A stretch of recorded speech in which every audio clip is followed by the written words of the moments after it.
Modulo has a story problem, and it has all to do with time. 3 volumes to be precise, about 30 odd chapters. If you didn't know, Modulo is considered a short story, something that was announced before its release. This would mean the manga would only run for a certain amount of chapters, around about 3 volumes worth. Some might find this to be a surprising choice because the first 30 chapters of writing any story is arguably the most difficult, alongside the last 30 chapters. A condensed short story has a lot of material to get through, a lot of setup to play into, but is entirely contextual. Depending on where your story is taking place, what it's connected to, what it's utilizing from its predecessor may make the digestibility of the story night and day.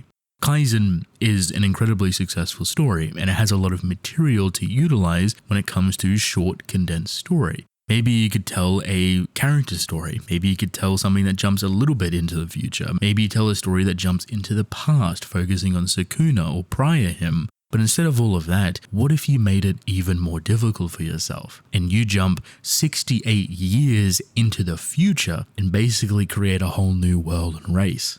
Is it possible to successfully tell this new story within a brand new era, with a brand new race of people, with brand new abilities in under 30 chapters? It is, and Akutami's doing a good job at it. Look at this, a second channel that is a weekly manga podcast, updated Friday, go subscribe, and a free Patreon with exclusive goodies and that podcast 5 days earlier. Become a member, it supports me directly. Also leave a like and subscribe. Mwah. Jujutsu Kaisen Modulo is written by Gege Akutami, but it is not drawn by him. It's illustrated by Yuji Iwasaki. You might know them, they are the artist of Cypher Academy. It's published in Weekly Shonen Jump and it started September 2025. Fun fact, Jujutsu Kaisen ended September 30th, 2024, so a singular year between them.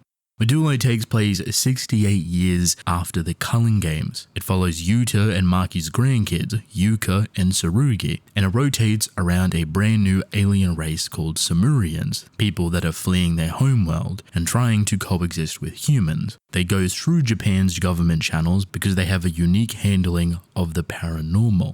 Fun fact, originally this story was going to be written by another author in the midst of Jujutsu Kaisen's publication. However, Akutami declined this because he was worried that his story would spread out of his control. So after Jujutsu Kaisen ended, this idea was brought back up for Akutami to take control of it, recontextualizing, changing a lot of things, and adapting it to the ending of Jujutsu Kaisen's narrative. What they landed on is a short, compact story around 3 volumes long, 30-ish chapters.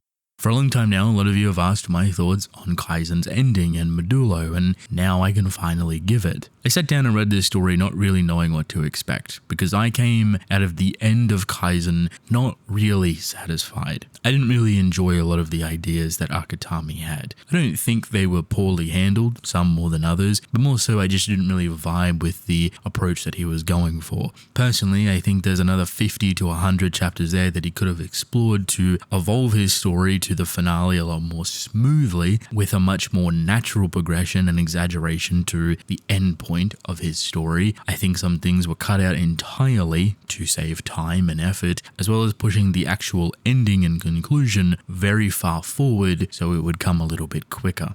I don't blame Akutami for this. Writing weekly manga is arguably one of the most difficult things you can do, and I imagine when you see the ending of your story in sight and you're already incredibly popular, the ability to continue writing the same way is maybe non-existent. You see your own shackles being freed, your birdcage opening, your freedom coming back to you. All you have to do is maybe crank out another 40 chapters. Why bother? Let's streamline those 40 and run it down to 10 in total and call it a day. It is a grueling and toxic environment. So I wasn't surprised when I found out that Modulo wasn't actually drawn by him, but instead the artist of Cypher Academy, Yuji Iwasaki. Now originally this artist caused a bit of worry because you wouldn't get the infamous Akutami style, but surprisingly a lot of people, including myself, have grown onto it. I like Akutami's artistic flair, I like his style, I like the type of energy he brings towards his characters and a lot of his action sequences, and Iwasaki has managed to not only copycat that style but also implement their own design philosophy in there to create this very unique hybrid for Modulo's story, and I think it works well with the type of story it's trying to be. narratively, thematically, the coexistence of humans and aliens, but also the hybridization of Iwasaki's own artwork like Cypher Academy and Akatami's artwork, merging those two things together to create a harmonious experience.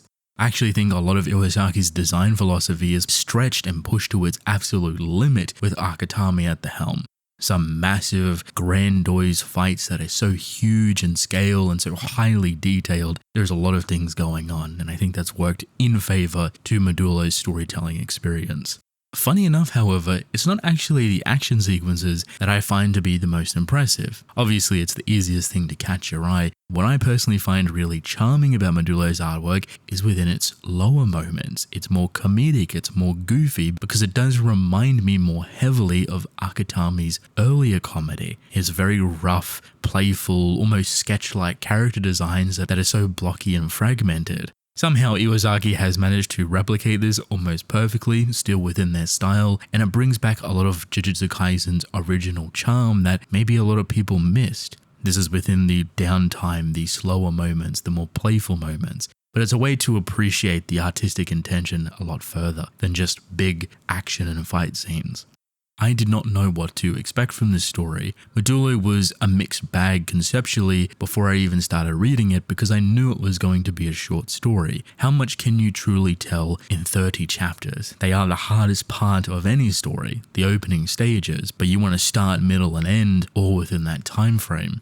This would seem even more difficult when you understand what Modulo is actually about. It's a politically heavy story, the introduction of a brand new race of people trying to integrate into Japan's society, fleeing their homeworld not because of power but because of another political misstep that has forced them to go to the stars for safety.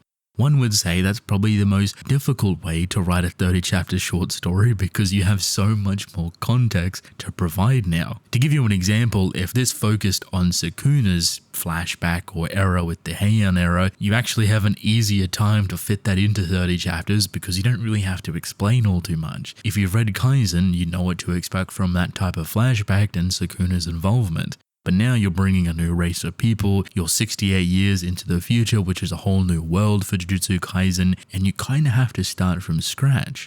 From the beginning, this story has been well thought out, because the importance isn't actually on the fights. Personally, I find them to be the lowest point of this story. There's a part of me that believes that I would much rather this story without the fights because of how politically interesting it can actually be. But of course, in saying that, the fights are necessary. They facilitate a conclusion and an emotional trigger to the grand nature of what this story is trying to tell you.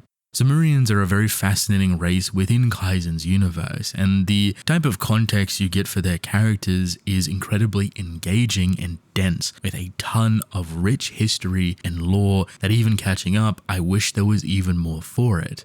Naturally, there is a whole story here that doesn't jump or skip around the Sumerian upbringings of Cross and Maro, but instead zooms in on their upbringing even further to flesh it out over 30-odd chapters.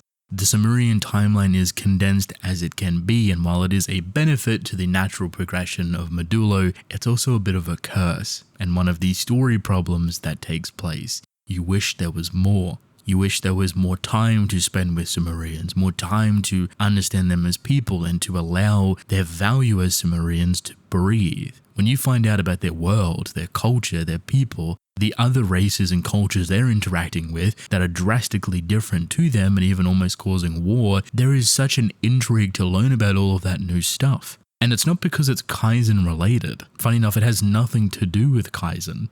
But it's because of the intrigue that Akatami provides to the Sumerian lore. What I mean by this is that if you took out all of the Kaizen stuff and just had this story focus on the Sumerians, I would argue it would be even more popular than what we have currently. Popularity doesn't matter in the long term of how good a story may be, but I think it would be even easier and way more beneficial naturally to progress the story only focusing on the Sumerians. Following the story of Cross and Maro from children to where they are now, to the political strife that they find their village to be within, to getting to the end of the story with them leaving to go to Earth, and thus they land in Japan 68 years after Jujutsu Kaisen's ending. Now, as much as that may be my personal kind of want for this story, that doesn't mean what Akutami is doing now is bad by any means. It actually is incredibly interesting. I find the more fascinating parts of this story to be the intermingling of Japan's government and the handling of the Sumerian people. It's very politically heavy. There's a lot of twists and turns and weirdness to it that shows the unpredictable nature of both the world globally and how they handle an alien race, but also Japan currently in the situation they have when it comes to power utilage. The funniest part about this story being 68 years after JJK is that everyone kind of sucks, and it works in the benefit for Modulo's story. And it makes for a very enticing backbone to the political wonkiness between Sumerians and the Japanese government. Japan do not have powerful enough people to fight off an alien invasion, so they are backed into a war to negotiate and find out as much information as possible. The Sumerians have very powerful people, but they too are backed into a war because they have nowhere else to go. Now, while they could easily take over the globe, that's not something you would do willingly because this is your new homeland. Going to destroy it instantly kind of sucks and even defeats the purpose. Sumerians are also not bad people, and that is the point of figuring out where they can meet within the middle. So funny enough, both Japan and Sumerians are backed into their own little corners, not really sure on how to navigate things. And what really kickstarts the strife and warfare between them is something completely out of their control, but on the fascinating side is entirely cultural. The story often emphasizes the importance of things called Kalyans, and Kalyans to the Sumerians are like gods. There are these immortal beings that can never die, that they have a beautiful cultural belief surrounding them that they will go to war if one of those things are killed. But Kalyans are very protective and will attack other people that are not part of the Sumerian race that actually comes to Earth, which puts them into more hot water in terms of other tribes and cultures because of their protective Kalyan nature. Would you believe that curses are kind of similar to Kalyans, and when Sumerians actually see sorcerers annihilate curses, they get very upset, thinking that their own culture is actually being attacked, which sparks so much inherent tension that they actually go to war. So far with what I've talked about is the most interesting part of exploration for Modulo. The character story is easily at its peak with Cross and Maro, but Akutami does not give it enough time to truly breathe. There's a section in the story where it starts to shift rather drastically into conflict. It feels oddly jarring that it's happening rather quickly. Months pass rapidly, and certain injuries take place and reactions that you should see aren't actually seen, and characters start to twist on a dime. This isn't a choice that any author would make, but more so just the value of time and how much little they have of it. We can't dawdle within reactionary chapters or how a character goes from very nice and friendly to conflicted because they've watched someone they know get heavily injured. At the moment, I don't feel all too strongly about Yuka and Tsurugi. I think they're fine characters. I think they get overshadowed by Cross and Maro very quickly when you start getting more context. And then for some reason, Yuji gets brought back in, which I have a big question mark behind. I'm sure Akutami is going to bridge his character in a very vital part of the end point of this story and what they're trying to do, especially with the introduction of another very valuable character from Jujutsu Kaisen that's going to more than likely elevate an original idea that was meant to be in Kaisen's story. At least, that is what it seems like.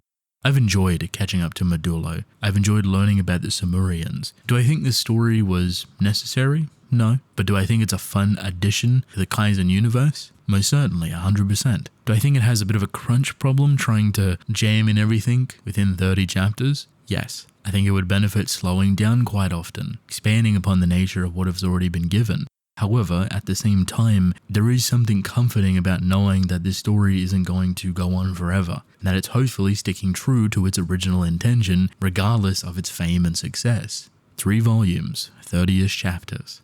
The biggest thing that I have taken from Modulo is that I would love to see a story from Akutami that has nothing to do with Kaizen, that doesn't have any fighting within it whatsoever, and that is purely character driven, because I think Modulo has shown that is where he shines the most. Creating such a beautifully woven political romance about peace and harmony and the coexistence of different races and coming to understand one another using very complicated vessels like Cross and Maro to visualize that point rather poetically. I would love to see him do that rumored idol manga or something else at entirely his own pace. I think that would be a very beautifully condensed story. and easily some of the best writing that you would get from him.